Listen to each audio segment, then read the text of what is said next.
নমস্কাৰ মই ৰাকেশ দাস আজি আলোচনা কৰিব বিচাৰিছো এই পঞ্চায়তৰ যেটো ফাইল মই লিখিছো এই ফাইলটোৰ বিষয়ে আজি মই এই ভিডিওটোত আলোচনা কৰিব বিচাৰিছো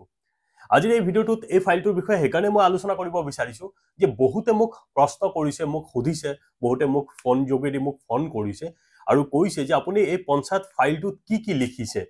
তেখেতসকলে হয়তো জানি প্লাই তাৰ পিছত এই ফাইলটো মোৰ পৰা অৰ্ডাৰ কৰিব বিচাৰিছে এতিয়া প্ৰত্যেকজন ব্যক্তিৰ লগতটো মই কথা পতাটো সম্ভৱ নহয় আৰু সকলোকে মই ৰিপ্লাই দিয়াটো সম্ভৱ নহয় এতিয়ালৈকে বহু ব্যক্তিয়ে যি সকলে পঞ্চায়ত নিৰ্বাচনত পাৰ্টিসিপেট কৰিব বা কৰিম বুলি ভাবিছে তেখেতসকলে ইতিমধ্যে মোৰ ফাইলটো নিছে আৰু তেখেতসকলে পঢ়ি প্লাই অলৰেডি ফিডবেক মোক দিছে মোৰ আৰু এখন কিতাপ আছে আপোনালোকে জানেই যে ভাষণ অভ্যাস দুয়োখন কিতাপখন আৰু এই ফাইলটো অলৰেডি নিছে নি প্লাই তেখেতসকলে ফিডবেক দিছে মই ফিডবেকবোৰ এই ভিডিওৰ শেষত মই শেয়াৰ কৰি দিছো আপোনালোকে সম্পূৰ্ণৰূপে চালে ভিডিওটো গুটেখিনি গম পাব এতিয়া আহো যে এই ফাইলটোত এই যেটো মই লিখিছো পঞ্চায়ত নিৰ্বাচন জয়ী হোৱাৰ ৰণকৌশল আপুনি গুটেখিনি ইয়াত কি বিষয় পাব আপোনালোকে হয় জানি প্লাই যদি আপোনালোকৰ প্ৰয়োজন আছে আপোনালোকে নিব আৰু যদি প্ৰয়োজন নাই আপোনালোকে নিব নালাগে এতিয়া আহো প্ৰথমতে আপোনালোকে এই বিষয়বোৰ ইয়াতে পাব যে পঞ্চায়ত নিৰ্বাচনত প্ৰয়োজন হোৱা বিশেষ নথিপত্ৰবোৰ আমাৰ বেসিক্যালি কি নথিপত্ৰৰ প্ৰয়োজন হয় নিৰ্বাচন খেলিবৰ কাৰণে আমি বহুতকে সুধি থাকো এবোৰ আমি হয়তো সঠিক উত্তৰবোৰ নাপাও কিন্তু পূৰ্বৰ নিৰ্বাচনত আমি যিবোৰ নথিপত্ৰ বিশেষকে প্ৰয়োজন হয় এই কি নথিপত্ৰ বিশেষ প্ৰয়োজন আছে ইয়াতে লিখা আছে দ্বিতীয়তে পাব নমিনেশন সাবমিট কৰাৰ ক্ষেত্ৰত গুৰুত্বপূৰ্ণ কথা কেইটা আপুনি যেতিয়া নমিনেশন সাবমিট কৰিব তাতে কিছুমান জানিবলগীয়া কথা থাকে কেনেকে কৰিব কেনেকে শুদ্ধভাৱে কৰিলে আপোনাৰ নমিনেশন সাবমিট কৰিব পাৰিব হয়তো কোনো ভুল নোহোৱাকে হয়তো বেলেগক আপুনি যদি পৰামৰ্শ বিচাৰিব যায় আপোনাক এটা ভুল পৰামৰ্শ দি দিব পাৰে এই কথাবোৰ ইয়াতে লিখা আছে দ্বিতীয়তে পাব আপুনি পঞ্চায়ত নিৰ্বাচনত প্ৰাৰ্থী এগৰাকীৰ আটাইতকৈ গুৰুত্বপূৰ্ণ জানিবলগীয়া কথাটো যে নিৰ্বাচনৰ বিষয় যেতিয়া আপুনি পাৰ্টিসিপেট কৰিছে কিছুমান দিশ আপুনি জানিব লাগিব এই দিশবোৰ হয়তো আপুনি কাৰোবাক সুধিলে সঠিকভাৱে আপুনি নাপাবও পাৰে এই কথাবোৰ ইয়াতে লিখা আছে তাৰ পিছত যেতিয়া আপুনি প্ৰাৰ্থী ৰূপে আপুনি প্ৰাৰ্থী হ'ব নমিনেশন সাবমিট কৰাৰ পিছত তেতিয়া পৰিচালনা সমিতি কেনেকে বনাব যেহেতু আপুনি গোটেই নিৰ্বাচনটো আপুনি খেলিব এই নিৰ্বাচনটো খেলিবৰ কাৰণে এটা সমিতি বনাব লাগিব যে নিৰ্বাচন পৰিচালনা সমিতি তাতে কেনেকুৱা ধৰণৰ বিভাগবোৰ দিব কিমান জনীয়া গুড বনাব টোটাল কিমান জন সদস্য লাগিব কেনেকুৱা ধৰণৰ গুড বনাব এই কথাবোৰ এই ফাইলটোত লিখা আছে দ্বিতীয়তে হল নিৰ্বাচনী কাৰ্যালয় আৰু বেনাৰ পোষ্টাৰৰ ক্ষেত্ৰত জানিবলগীয়া কথাটো আপুনি যেতিয়া কাৰ্যালয় বনাব কেনেকুৱা ধৰণৰ সমিতি বনাব বা বেনাৰ পোষ্টাৰিং কৰিব যাওঁতে কেনেকুৱা ধৰণৰ সাৱধানতা অৱলম্বন কৰিব লাগিব ইয়াতে লিখা আছে দ্বিতীয়তে হল মিটিং কৰিবৰ সময়ত এই কথাখিনি গুৰুত্ব ৰাখিব যে কিছুমান কথা মিটিং কৰিবৰ যাওঁতে যেনেকে আমি ডাঙৰ মিটিং কৰিব যাওঁতে পাৰমিশন উলাব লাগিব পাৰমিশন যদি নুলাই তেতিয়া হলে অপ্ৰীতিকৰ পৰিবেশ হলে যদি কিবা কাৰণত যদি অপ্ৰীতিকৰ পৰিবেশ সৃষ্টি হয় হয়তো আপোনাৰ নমিনেশন কেনসেল হ'ব পাৰে বা আপোনাৰ আপুনি ইলেকশন জিকি অহাত অসুবিধা হ'ব পাৰে আপোনাৰ কিবা প্ৰবলেম ফেস কৰিব পাৰে এই কথাবোৰ ইয়াতে লিখা আছে প্ৰাৰ্থী জয়ী হ'বৰ বাবে কিছুমান কৌশল আপুনি যদি প্ৰাৰ্থী দেন আপুনি কিছুমান কৌশল জানিব লাগিব এতিয়া ধৰক আপুনি ইলেকশন খেলি আছে আপুনি একো নাজানে এসব মানুহ আছে আপোনাক ব্যৱহাৰ কৰিব কত কিমান টকা খৰচ কৰিব লাগিব এনে আপোনাৰ ধৰক একেবাৰে নলেজ নাই যে এই বিষয়টোত কোনোবা আহি কলে যে এনেকুৱা কাম কৰিব লাগিব তাৰ কাৰণে এনেকুৱা কৰিব লাগিব এটা ধৰক আপোনাৰ যদি বিষয়টোৰ ওপৰত নলেজ থাকিব ধৰক কেনেকুৱা ধৰণৰ কৌশল আপুনি ব্যৱহাৰ কৰিব এই কৌশলবোৰ ইয়াতে লিখা আছে 8 নম্বৰত পাব যে ঘৰে ঘৰে প্ৰচাৰ কৰিব যাওঁতে যেটো আমি ডোৰ টু ডোৰ কেম্পেইন কৰো এই কেম্পেইন কৰিব যাওঁতে আটাইতকৈ গুৰুত্বপূৰ্ণ ভূমিকা গ্ৰহণ কৰে ডোৰ টু ডোৰ কেম্পেইনে এই কেম্পেইন কৰিব যাওঁতে আপুনি কেনেকুৱা ধৰণৰ কথাবোৰ ক'ব ধৰক ঘৰৰ গৰাকীৰ লগত বহি প্লাই আপুনি কেনেকুৱা ধৰণৰ কথা ক'ব বা কেনেকুৱা ধৰণৰ কথা ক'লে তেখেতসকলে ভাল পাব বা কোনবোৰ কথা আপুনি নোটেট কৰিব লাগিব এই গোটেই কথাবোৰ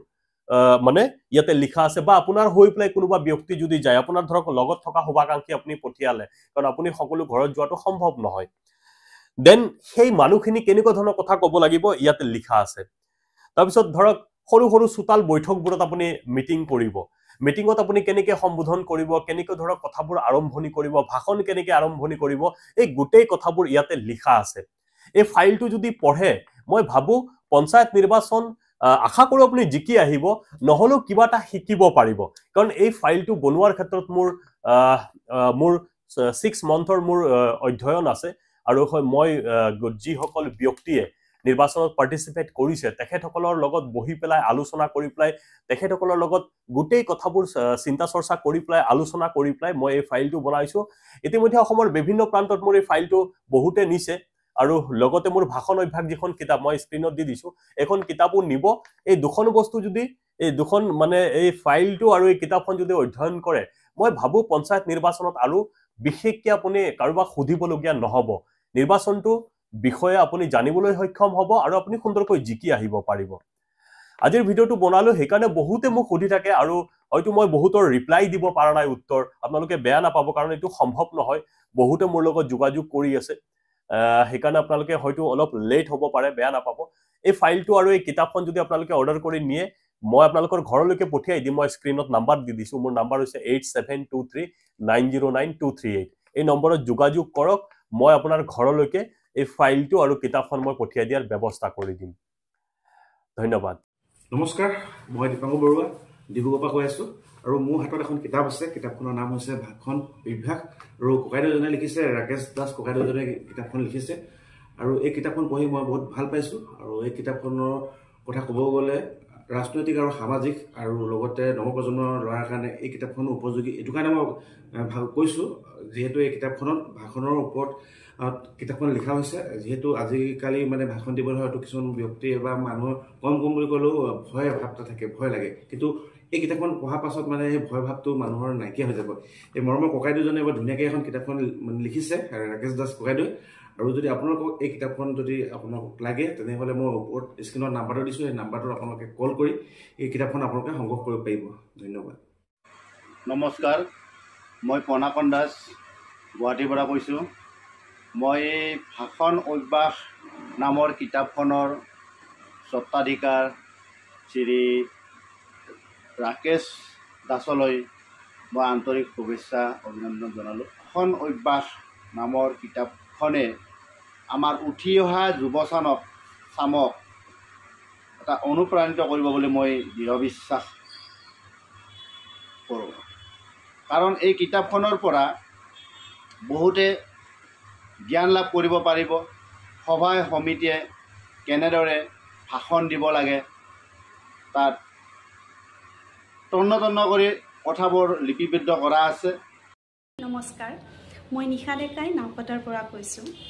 এইকেইদিনতে মই এখন নতুন কিতাপৰ লগত চিনাকি হ'লোঁ কিতাপখনৰ নাম হৈছে ভাষণ অভ্যাস এই কিতাপখনৰ অধ্যয়নে মোক বহুতো নজনা কথা শিকালে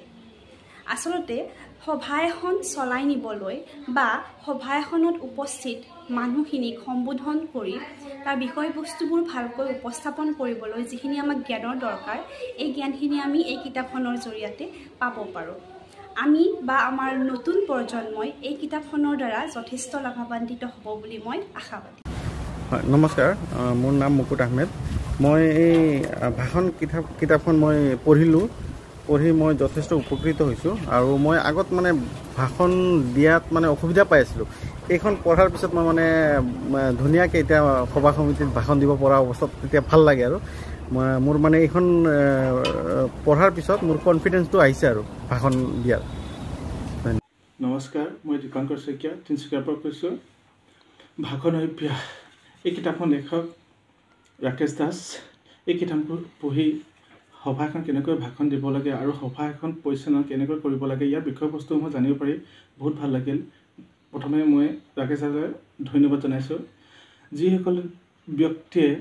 সামাজিক ৰাজনৈতিক শিক্ষানুষ্ঠান সভাত ভাষণ দিম বুলি ভাবে বা সভা এখন পৰিচালনা কৰিম বুলি ভাবে তেওঁলোকে যদি এই ভাষণ বা কিতাপখন পঢ়ে মই ভাবোঁ বহু উপকৃত হ'ব ধন্যবাদ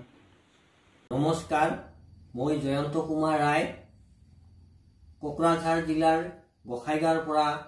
কৈ আছোঁ মই ইতিমধ্যে অৰ্ডাৰ দিয়া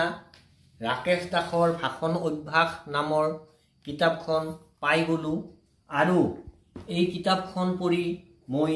অনুভৱ কৰিব পাৰিছোঁ যে আমাৰ ছাত্ৰ ছাত্ৰীসকলে বহু সময়ত ভাষণ দিয়াৰ ক্ষেত্ৰত অসুবিধা অনুভৱ কৰে তেওঁলোকে এই ভাষণ অভ্যাস নামৰ কিতাপখন যদি অধ্যয়ন কৰে তেতিয়াহ'লে নিশ্চয় উপকৃত হ'ব এইখিনিয়ে ধন্যবাদ